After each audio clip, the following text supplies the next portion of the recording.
Lonely cop follows stray dog into woods, then discovers this, and the entire town bursts into tears.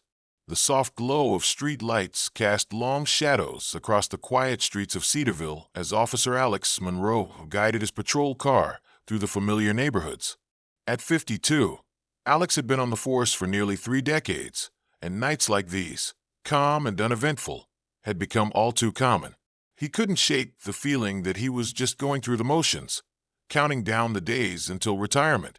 Alex's salt and pepper hair and the lines etched around his eyes spoke of years of service, both to his country as a former Marine and to his community as a police officer. But lately, those eyes had lost some of their spark. The passion that had once driven him to put on the badge every day had dimmed, replaced by a weary resignation. As he turned onto Cedar Lane, a tree-lined street on the outskirts of town, Alex's thoughts drifted to his apartment and the lonely night ahead. His wife, Sarah, had passed away 5 years ago after a long battle with cancer. Their only son, Michael, lived on the other side of the country with his own family. The long nights of patrol had become a welcome distraction from the silence at home. A movement in his peripheral vision snapped Alex back to the present. Something had darted across the road just ahead of his cruiser. Instinctively, he eased off the gas, peering into the darkness. There, illuminated by his headlights, was a dog. It was a medium-sized mutt with shaggy brown fur and alert ears, but what caught Alex's attention wasn't the dog's appearance. It was its behavior. The animal was clearly agitated, running back and forth across the road, barking frantically. Alex pulled the cruiser to the side of the road and stepped out, his hand instinctively resting on his holstered weapon. "Hey there, buddy," he called softly, approaching the dog. "What's got you all worked up?" As Alex drew closer, the dog's behavior became even more frantic. It ran a few steps towards the woods that bordered Cedar Lane, then back to Alex, barking urgently. It was almost as if it was trying to tell him something. "Boy," Alex murmured, a long dormant instinct stirring in his gut. He'd seen this kind of behavior before, years ago when he'd worked with K9 units. This dog wasn't just scared or aggressive. It was trying to lead him somewhere. For a moment, Alex hesitated. Protocol dictated that he should call this in and wait for backup before investigating anything suspicious. But something about the dog's urgency, the desperation in its eyes, made him reconsider. If someone was in trouble, every second could count. Decision made. Alex grabbed his flashlight from the cruiser and radioed in his position and intention to investigate. "Dispatch, this is Officer Monroe. I'm on Cedar Lane, about to follow a dog into the woods. Might be nothing, but something doesn't feel right. Send backup to my location just in case." "Copy that, Officer Monroe," came the dispatcher's reply. "Be careful out there." With a deep breath, Alex turned to the dog. "All right, boy. Show me what's got you so worked up." As if understanding his words, the dog immediately took off into the woods, pausing every few yards to make sure Alex was following. The beam of Alex's flashlight cut through the darkness, illuminating a narrow, overgrown path that wound deeper into the forest.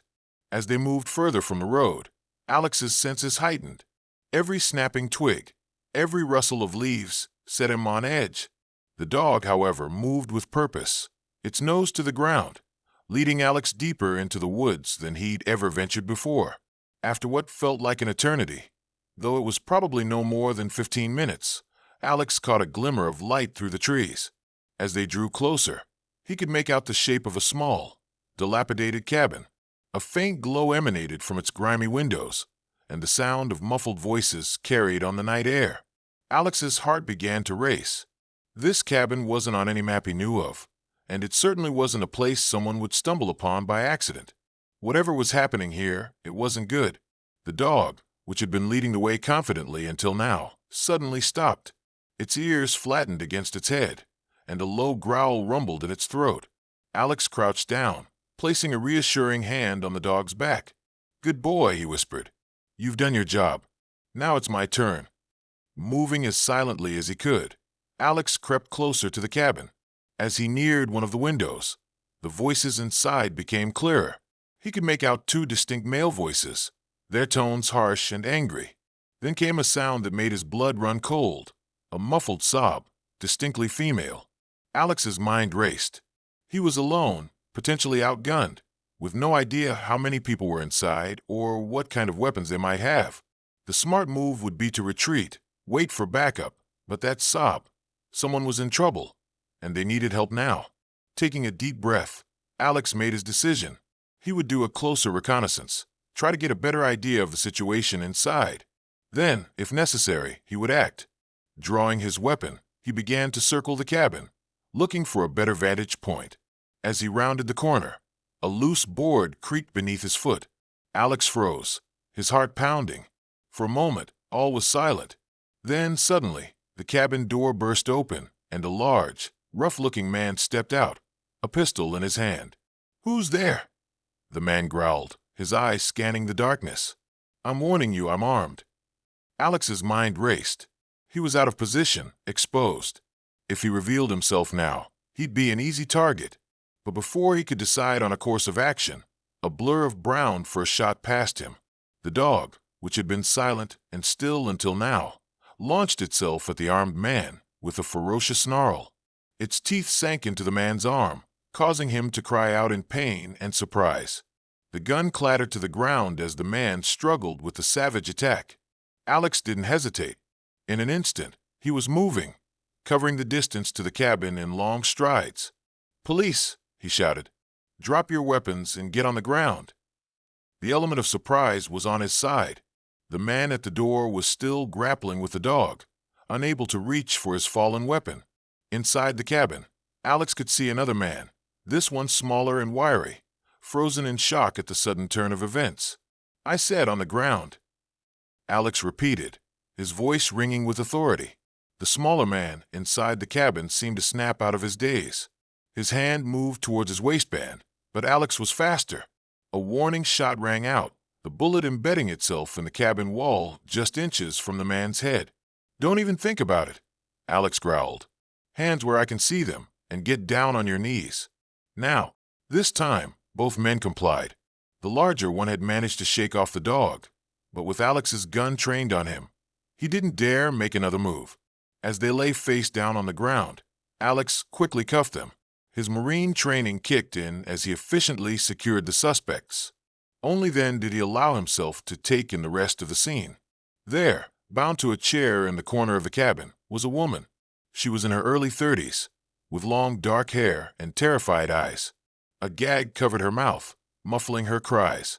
"It's okay," Alex said softly, holstering his weapon and moving toward her. "You're safe now. I'm Officer Alex Monroe, Cedarville PD. I'm going to get you out of here." As he gently removed the gag and began to untie her bonds, the woman burst into tears of relief. "Thank you," she sobbed. "Oh God, thank you. I thought no one would find me out here." "Can you tell me your name?" Alex asked as he worked on the ropes. "Emily," she managed between sobs. "Emily Parker. They took me from the grocery store parking lot. I didn't think anyone would even know I was missing." Alex's jaw clenched at the thought of what this woman had been through and what might have happened if Alex hadn't followed that dog into the woods. Speaking of which, he looked around, suddenly realizing he hadn't seen the dog since it had attacked the larger kidnapper. "Here, boy," he called softly. "Where are you, buddy?" A soft whine answered him, and the shaggy brown mutt emerged from behind the cabin. It approached cautiously, its tail wagging hesitantly as it looked up at Alex with what could only be described as a mixture of pride and uncertainty. "Come here, you hero," Alex said, his voice thick with emotion. The dog's tail wagged faster as it moved closer, allowing Alex to scratch behind its ears. "You did good, boy. Real good." The sound of sirens in the distance signaled the approach of backup. As Emily clung to him, still shaking with fear and relief, and the two kidnappers lay securely cuffed on the ground, Alex found himself marveling at the turn the night had taken. All because of one brave, determined dog. The next few hours passed in a blur of activity. The backup units arrived, securing the scene and taking statements. The two kidnappers were identified as known felons with a history of violent crimes. Emily was reunited with her frantic husband, who had indeed reported her missing earlier that evening. Through it all, the dog stayed close to Alex's side, as if sensing that its job wasn't quite done yet. As the scene began to clear, Alex found himself facing a decision. The dog wore no collar, and given its unkempt appearance, it was clearly a stray. Protocol dictated that it should be turned over to animal control. But as Alex looked down at those trusting brown eyes, he knew he couldn't do it. This dog had not only led him to a woman in desperate need of help, but it had also reawakened something in Alex that he thought he'd lost: a sense of purpose, a reminder of why he'd become a police officer in the first place. "What do you say, boy?" Alex said softly, kneeling down to the dog's level. "Feel like coming home with me? I think we both could use the company." The dog's tail wagged furiously, and it pressed its head against Alex's hand. It was all the answer he needed. As dawn broke over Cedarville, painting the sky in hues of pink and gold, Alex Monroe drove home with a new companion by his side. For the first time in years, he felt a spark of excitement about what the future might hold. He had a feeling that his life, and the lives of those around him, were about to change in ways he couldn't yet imagine. Little did Alex know just how right he was. The events of that night would set in motion a chain of events that would not only transform his life, but also have a profound impact on the entire community of Cedarville. In the days that followed, Alex's rescue of Emily Parker became the talk of the town. The local newspaper ran a front-page story detailing the dramatic events, complete with a photo of Alex and his new canine companion, whom he had decided to name Hero. The attention was uncomfortable for Alex, who had always preferred to work quietly behind the scenes. But he couldn't deny the positive impact the story was having. People stopped him on the street to shake his hand, thanking him for his service. Young children looked at him with awe, asking to pet Hero, and declaring their intentions to become police officers when they grew up. More importantly, Alex noticed a shift in the way his fellow officers treated him. The weariness and resignation that had colored his recent years on the force had been replaced by a renewed sense of purpose, and it was infectious. Younger officers sought his advice more frequently, eager to learn from his experience. Even the chief, a typically stern man, had pulled Alex aside to commend him on his instincts and bravery. But the most significant change was in Alex himself. With Hero by his side, the loneliness that had plagued him since Sarah's death began to recede. He found himself looking forward to coming home after his shifts, knowing that an enthusiastic welcome awaited him.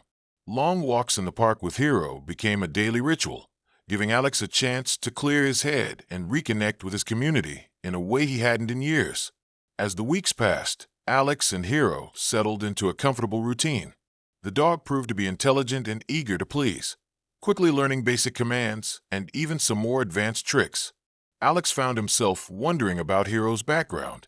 Clearly, the dog had some training, but how had it ended up as a stray? His curiosity led him to reach out to local animal shelters and rescue organizations, hoping to find some information about Hero's past. While his search didn't turn up any leads on Hero's origins, it did open Alex's eyes to the plight of stray and abandoned animals in Cedarville. One Saturday afternoon, about a month after the rescue, Alex decided to visit the local animal shelter. He had been thinking about volunteering some of his free time, and he thought Hero might enjoy socializing with other dogs. As they walked into the shelter, Alex was struck by the cacophony of barks and meows. The place was clearly overcrowded, with cages lining every available wall space. A harried-looking woman in her 40s approached them, her face breaking into a tired smile as she recognized Alex. "Officer Monroe," she said, extending her hand. "I'm Linda Hawkins, the shelter manager. We've heard so much about you and Hero. What brings you in today?" Alex shook her hand, feeling a twinge of guilt at the obvious exhaustion in Linda's eyes. "Just thought we'd stop by, see if you could use any help," he said, "and maybe let Hero socialize a bit, if that's allowed."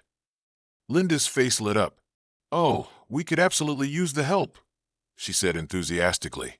"And having Hero here might be great for some of our more nervous dogs. Would you like a tour?"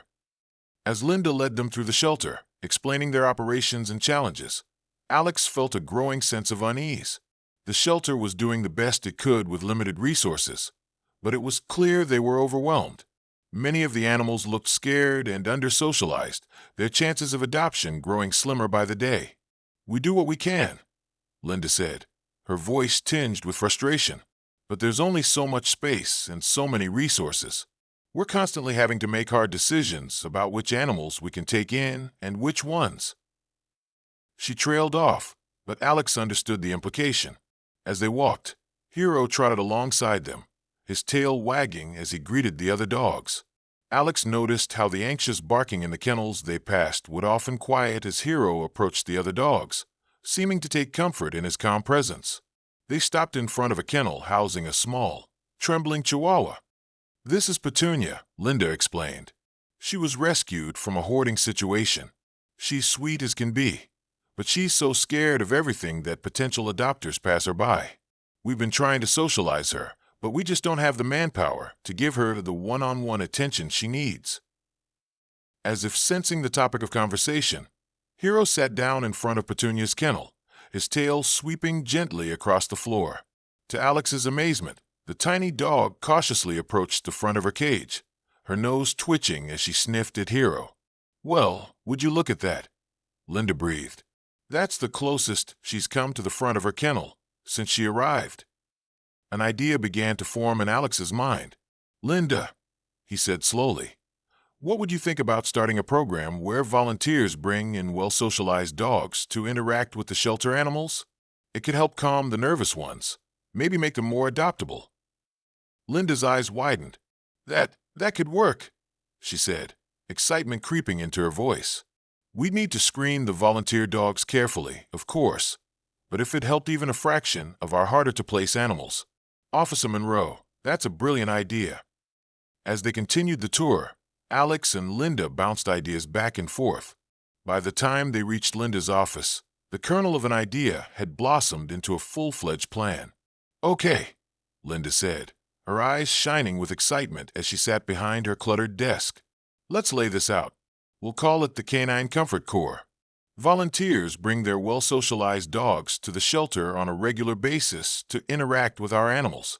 It could help calm the anxious ones, provide mental stimulation for the others, and maybe even help us identify behavioral issues we haven't noticed."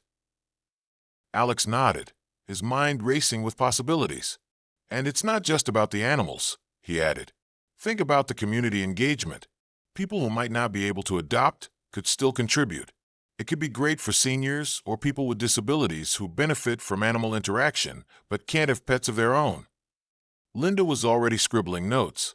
"We could partner with local businesses for sponsorships, maybe even get the police department involved." "Officer Monroe, I think you might have just revolutionized our shelter operations," Linda said. As Alex left the shelter that afternoon, Hero trotting happily by his side, he felt a sense of purpose he hadn't experienced in years. It wasn't just about police work anymore.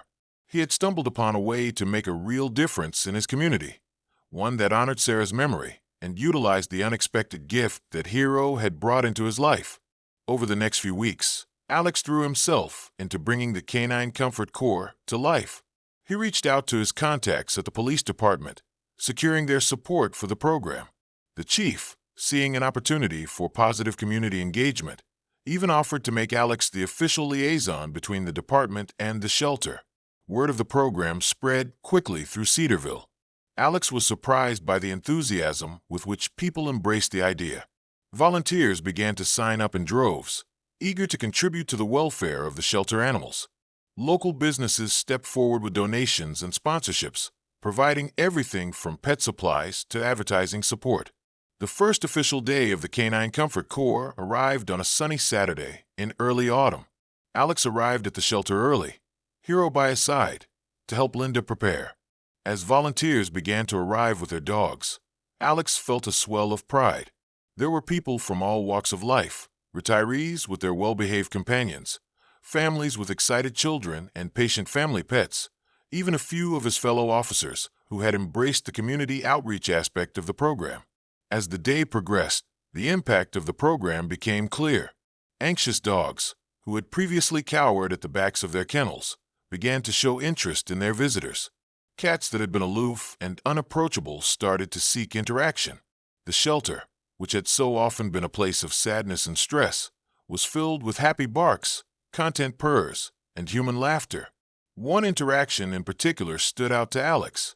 He watched as an elderly woman named Margaret, accompanied by her gentle golden retriever, sat patiently outside the kennel of a scarred pit bull named Bruno. Bruno had been at the shelter for months, his history of dog fighting making him a challenging adoption prospect. "You know," Margaret said to Alex as she was leaving, tears in her eyes, "I lost my husband last year. I thought I'd never find a purpose again. But this feels like what I was meant to do. Thank you for giving me that gift." Alex swallowed hard, thinking of his own journey through grief and how Hero had brought him back to life. "No, Margaret," he said softly. "Thank you for reminding us all of the healing power of compassion." As the weeks turned into months, the Canine Comfort Corps became an integral part of the shelter's operations. Adoption rates began to climb as formerly unadoptable animals blossomed under the attention of the volunteers. The shelter's social media pages, once a desperate plea for adopters, became a celebration of success stories and heartwarming interactions. But the impact extended far beyond the shelter walls. Alex began to notice a shift in the community's attitude towards animals. Reports of strays and abandonments decreased as people became more aware of the responsibilities of pet ownership. The police department saw a reduction in animal-related calls as the community became more engaged in looking out for its furry residents. One crisp morning in late November, Alex received a call from the chief asking him to come to the station early. Concerned that something might be wrong, Alex hurried in, Hero always by his side. As he entered the chief's office, he was surprised to see not just the chief, but also Linda from the shelter and the mayor of Cedarville. All three wore expressions that were hard to read. "Alex," the chief began, his voice uncharacteristically gentle, "we've asked you here because we have a proposition for you." The mayor stepped forward, a warm smile on her face. "Officer Monroe, the success of the Canine Comfort Corps has not gone unnoticed. It's made a remarkable difference in our community, far beyond what any of us could have anticipated. We've been discussing how to build on that success, and we think we've come up with something that might interest you." Linda picked up the thread. "We want to create a new position, a full-time liaison between the police department, the shelter, and the community. Someone to oversee the Canine Comfort Corps, expand our animal welfare programs, and handle animal-related issues in the city. In short, Alex, we want you to become Cedarville's first animal welfare officer." Alex was stunned. He looked down at Hero, who gazed back at him with those trusting brown eyes, then back at the expectant faces of the chief, the mayor, and Linda. I don't know what to say," he managed finally. "It's an incredible opportunity, but I've been a patrol officer for so long. I'm not sure I'm qualified for something like this." The chief chuckled. "Alex, you've been qualifying yourself for this position every day since you brought that dog home. Your compassion, your dedication, your ability to connect with both animals and people, that's what this job needs. The rest you can learn." As Alex considered the offer, he felt a familiar nudge against his leg. Hero was looking up at him, tail wagging, as if to say, "Come on, partner. This is what we're meant to do." In that moment, Alex saw the path ahead of him with perfect clarity. From that fateful night in the woods to this moment, every step had been leading him here. This was how he could honor Sarah's memory, how he could make a lasting difference in his community, how he could repay the gift that Hero had given him by believing in him when he'd lost belief in himself. "Okay," Alex said, a smile spreading across his face. "I'll do it. Let's make Cedarville the most animal-friendly city in the state." The next few months were a whirlwind of activity as Alex transitioned into his new role. There was so much to learn: animal behavior, local and state laws regarding animal welfare, grant writing for funding new programs. But Alex threw himself into the work with an enthusiasm he hadn't felt in years. He expanded the Canine Comfort Corps, partnering with local schools to create education programs about responsible pet ownership. He worked with the city council to revise outdated animal control ordinances, focusing on rehabilitation and education rather than punishment. He even started a program to train local first responders in animal rescue techniques. But perhaps his proudest achievement was the creation of the Cedarville Animal Welfare Center. Using his connections in the community and his newfound grant writing skills, Alex secured funding to build a state-of-the-art facility that combined the functions of a shelter, a veterinary clinic for low-income pet owners, and an education center. The day of the center's grand opening dawned bright and clear as Alex stood at the podium, Hero sitting proudly by his side. He looked out over the crowd of familiar faces. There was Emily Parker, the woman he'd rescued that night in the woods, now a dedicated volunteer. Margaret was there with her golden retriever, and next to her sat Bruno, the once unapproachable pit bull who was now her constant companion. Linda beamed from the front row, her tireless work finally receiving the recognition it deserved. As Alex began his speech, he felt a lump form in his throat. "A little over a year ago," he began, "I was a man who had lost his way. I was going through the motions, counting down the days until retirement. Then, on a quiet night that seemed like any other, a stray dog changed everything." He recounted the story of that night, of the rescue and the events that followed. "That dog, who became my partner Hero, didn't just lead me to a woman in need. He led me back to myself. He reminded me of why I became a police officer in the first place. To protect, to serve, to make a difference." Alex's voice grew stronger as he continued. "But the real hero of this story isn't me, and it isn't even Hero. It's all of you. It's this community that came together, that saw the value in treating our animal companions with kindness and respect. It's the volunteers who give their time and love to animals in need. It's the city officials who had the vision to create this position and this center." He paused, looking down at Hero, who gazed back at him with unwavering trust. "In the end, this center is about more than just animal welfare. It's about recognizing the profound connections that can form between humans and animals. It's about the healing power of compassion and the extraordinary things that can happen when we open our hearts to unexpected friendships." As applause erupted from the crowd, Alex felt a sense of peace settle over him. He thought of Sarah, of how proud she would be of what he had accomplished. He thought of all the animals whose lives would be changed because of this center, and all the people who would find purpose and healing through their work here. But mostly, he thought of a dark night in the woods and a brave dog who had believed in him when he'd stopped believing in himself. As the ribbon was cut and the doors of the Cedarville Animal Welfare Center opened for the first time, Alex knew that this was just the beginning of a new chapter for him, for Hero, and for the entire community of Cedarville. In the years that followed, the Cedarville Animal Welfare Center became a model for communities across the country. Alex found himself traveling to conferences, sharing the story of how one stray dog had inspired a movement that transformed an entire city. But no matter how busy he became, Alex never forgot the importance of the small moments. Every day, he made time to walk through the center, greeting the animals and volunteers. He knew every dog and cat by name, celebrated every adoption, and mourned every loss. Hero, now showing signs of age with gray around his muzzle, remained by Alex's side through it all. The dog who had once been a stray was now a local celebrity, beloved by everyone who visited the center. Children would squeal with delight when they saw him, rushing to pet the Hero dog they'd heard so much about.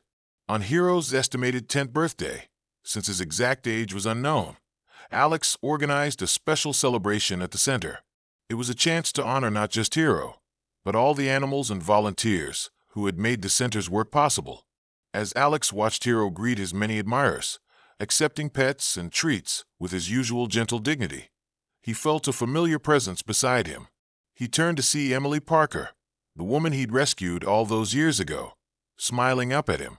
"You know," Emily said softly, "I never properly thanked you. Not just for saving me that night, but for everything you've done since. This center, it's given me a purpose I never knew I needed." "I think a lot of us feel that way." Alex nodded, his throat tight with emotion. "I know exactly what you mean. Hero didn't just save you that night. In a way, he saved all of us." As the party wound down and the last of the guests left, Alex found himself alone in the center with Hero.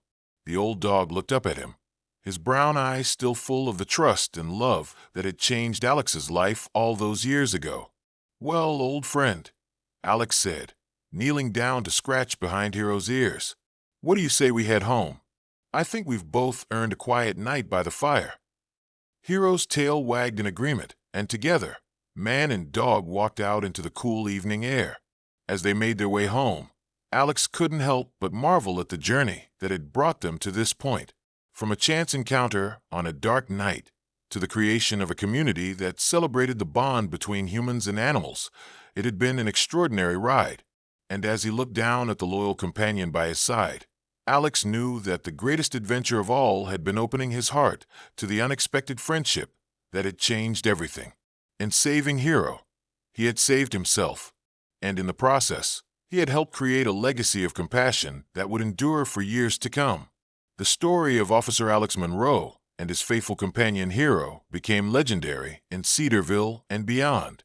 It served as a powerful reminder of the transformative power of compassion, the unexpected ways in which lives can intertwine, and the profound impact that one act of kindness can have on an entire community.